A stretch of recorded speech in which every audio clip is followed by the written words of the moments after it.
Maayong gabi sa tanan. Salamat sa Ginoo sa bagong nga panahon o bagong adlaw ngayong gihatag sa tuwa nga kita makatuon sa pulong sa Ginoo, and pasalamat sa Ginoo no for always reminding us from His Word every Sunday, every Wednesday, and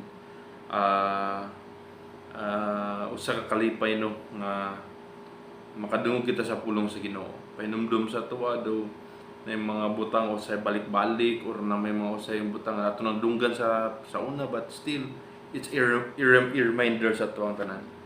Salamat ana sa Ginoo. And for tonight, I would like to share Psalm chapter 3 verse 4, our meditation for this night. Psalm chapter 3 verse 4. It's a very common verse para sa tuwa. Psalm chapter 3 verse 4, ang pulong sa Ginoo nagaingon kung ana sa inyo I cried aloud to the Lord and He answered me from His holy hill. Selah. Akong balikon, I cried aloud to the Lord and He answered me from His holy hill. Selah. Ang Ginoo magapanalangin sa iyang pulong magampuna kita. Dalaygon og mahingmon nga Dios, Ginoo, salamat karon nga takna. Salamat sa panahon, salamat Ginoo sa pahinumdum. Ug salamat Ginoo sa gasa sa kinabuhi, Lord. Imong gihatag sa mo nga ma-enjoy namo ang imong nga creation, ma-enjoy namo Ginoo ang imong nga pulong, and labos sa tanan Ginoo ma-enjoy namo Ginoo ang among nga pamilya sa panahon nga moselebrar kami Ginoo sa Pasko. And Lord, sa mga pagpadayon, ikaw ra gyud among himayaon. Wala kami mahimo kun wala ikaw. Ginto ginamong tanan sa ngalan ni Jesus nga among luwas. Amen. I cried aloud to the Lord and He answered me from His holy hill. Actually, kung imong tanawon mga igsoon, David was pleading of rescue. Nagaplead siya, nagabeg siya of rescue. Rescue nga naman sa ingon diri sa puno sa Ginoo. I cried aloud to the Lord and He answered me from His holy hill. Unsa man gyud ang nahitabo ani nga time. Now we'll go back to let's go to the background story aning chapter make sure. This chapter was talking about the conspiracy of Absalom against his father David. Mo ni ang mga panahon maigsoon nga si Absalom naga-conspire, naga-go against sa iyang papa. When in fact that time David was a king. Mo pag-abot niya sa verse 1 ingon siya, "O Lord, how many are my foes? Many are rising against me. Many are rising against me. Many are saying of my soul, there is no salvation for him in God." And according sa story ani mga igsoon, mas grabe. Ano man sa panahon nga si Absalom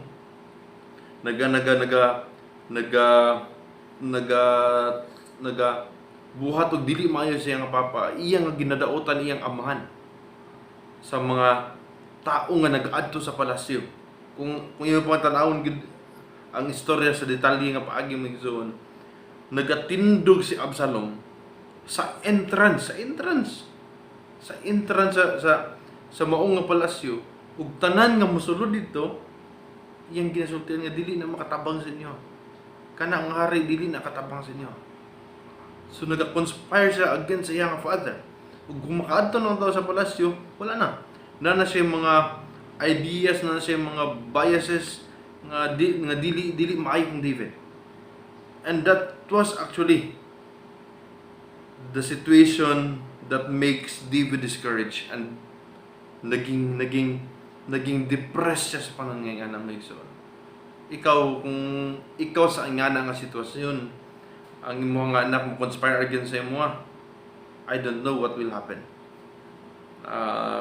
Some of us here, nanay mga anak, usay gani ka nang makatubag raw, lain siguro ang imong anak, maglain na ka. Ako na ako'y ginikanan, wala ako'y anak. Pero niabot sa punto, sa panahon nga, nakatubag ko sa ginikanan nga, tubag nga sakit yun siya nga tubag. Sakit yun siya nga, kung makaingon ka, dili dapat itubag ba? Nagsakit naman gani. Nagsakit na, nang luod na, di na mo kontak, di na mo nawag. How much more sa time ni David, when Absalom go against sa iya Muna pag-abot diri sa verse 1 and 2 ingon siya, Lord, how many are my foes? Unsa magid kadaghan Ginoo? Kay kung imong tan-awon may gisuon, even ang mga high officials ni David naga take side na kay Absalom. O gamay na lang ang nakasiya. Gamay na lang ang nag take side kay David. When in fact David that time was a king. He was a king. Hindi pagkanit siya diri may gisuon sa verse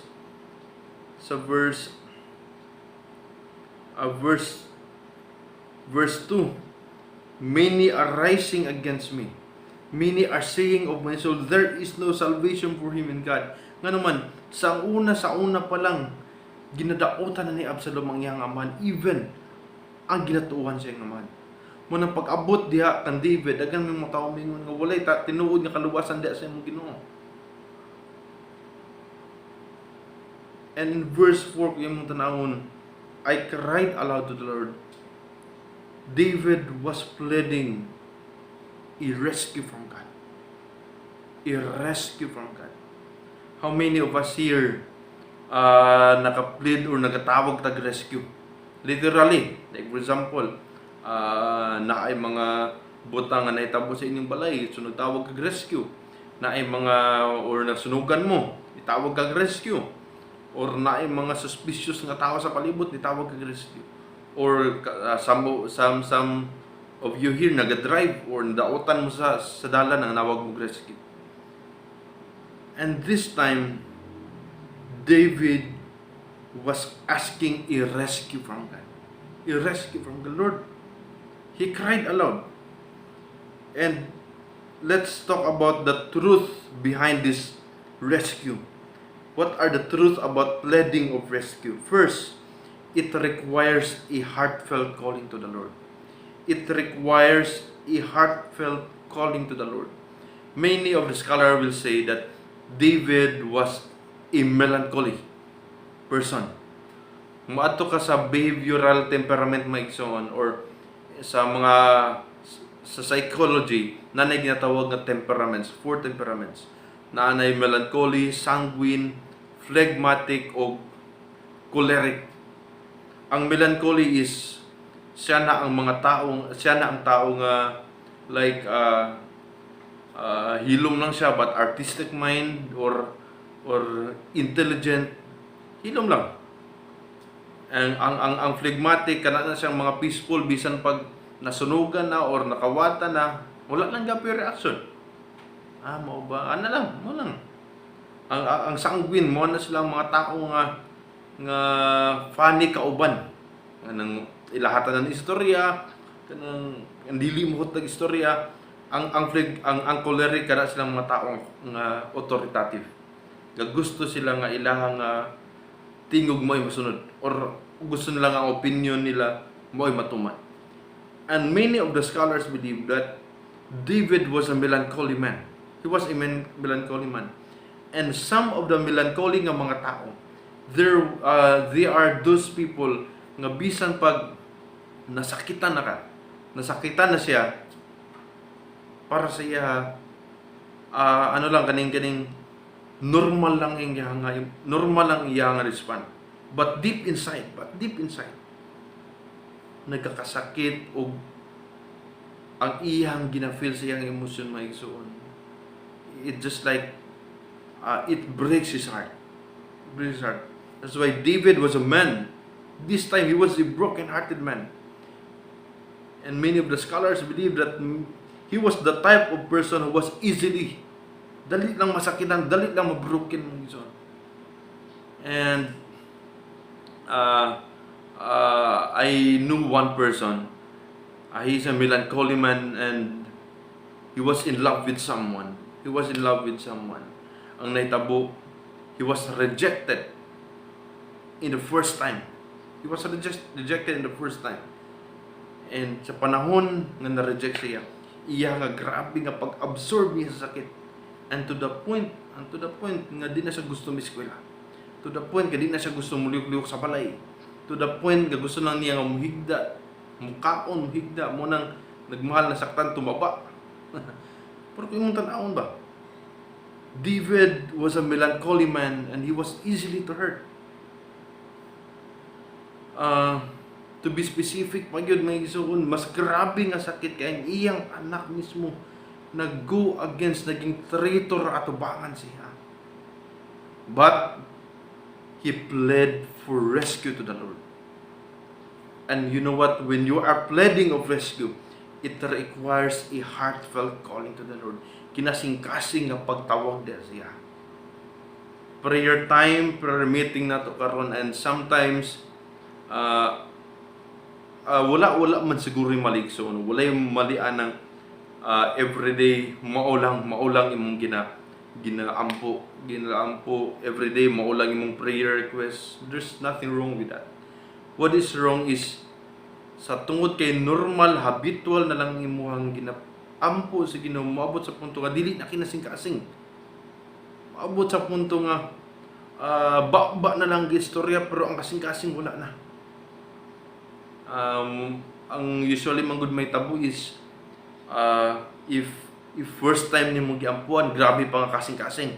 Like for example, first time gid nimo giampuan, no, fully Lord, hatagan ko nimo ani. Grabe kasing-kasing, pero nagadugay usay. Wala ni kasing-kasing maigsoon. And if we are pleading a rescue from God, it requires a heartfelt calling to the Lord. And you know what, maigsoon, when you are calling to the Lord, it must be personal. Muna pag ni David dire, I cried aloud. Ako mismo naghilak at tubangan sa Ginoo. Calling to the Lord must be personal. David himself called to the Lord. He did not ask others to pray for him, but he personally asked it to the Lord. Ang kabalo mga igsoon, there are some religions that i-prayer request lang nimo, ihatag lang nimo, ako na bahala ampo.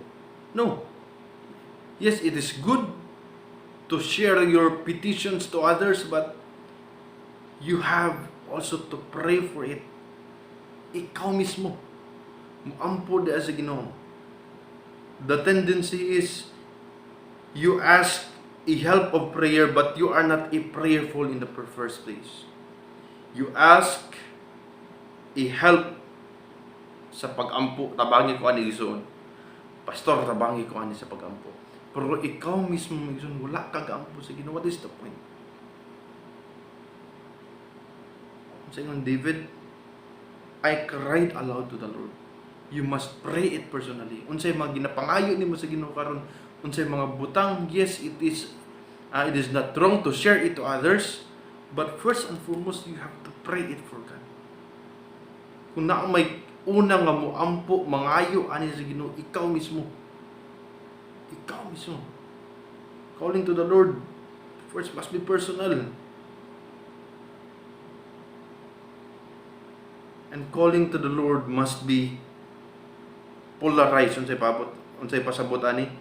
It has the sense of centrality sa Ginoo ra yun. Sa Ginoo, David, I cried aloud to the Lord. Sa Ginoo ra yun. And we are familiar with this religion nga i-kumpisal nimo imuha nga mga sala diha, ug ang pare mo imo mangayo pa sa ilo ron sa bawo kabalo na, pero kailangan pa nimo i-kumpisal ang imong masala. Sa ingon sa pulong sa Ginoo, let us come boldly to the throne of grace. Let us come boldly to the throne of grace. Ug mga isuon, when you are pleading a help from God, it requires a heartfelt calling.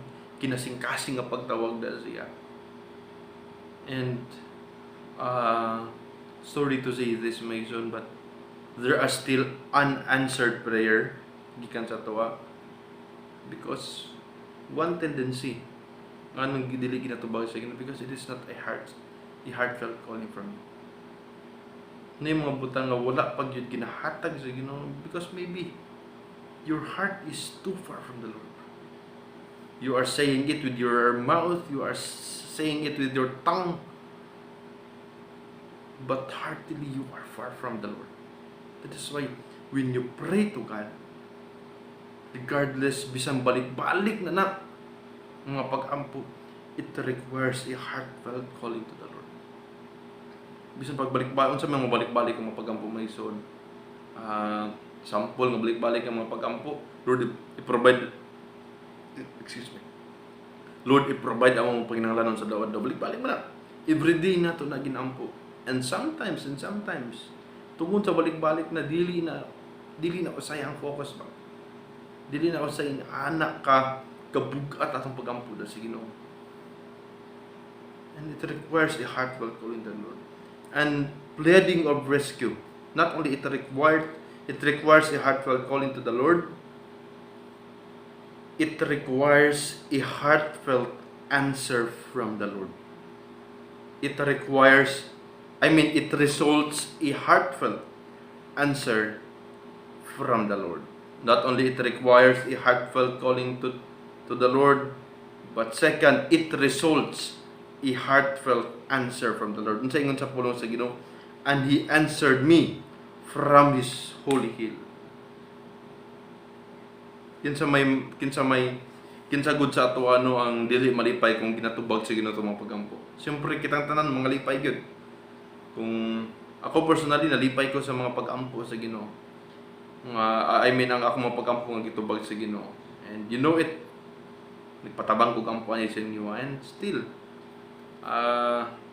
naging maayo gyud ang Ginoo, giyag yung gitubag ang tanan ng mga pag-ampo. And when you are pleading a rescue from God, it results a heartfelt answer from the Lord. It God Himself who will answer you. Through tangible things, kung sa may mga butang atong magunitan, or sa mga butang atong gipangayo sa Ginoo nga magunitan gyud nato. It is God Himself who will answer.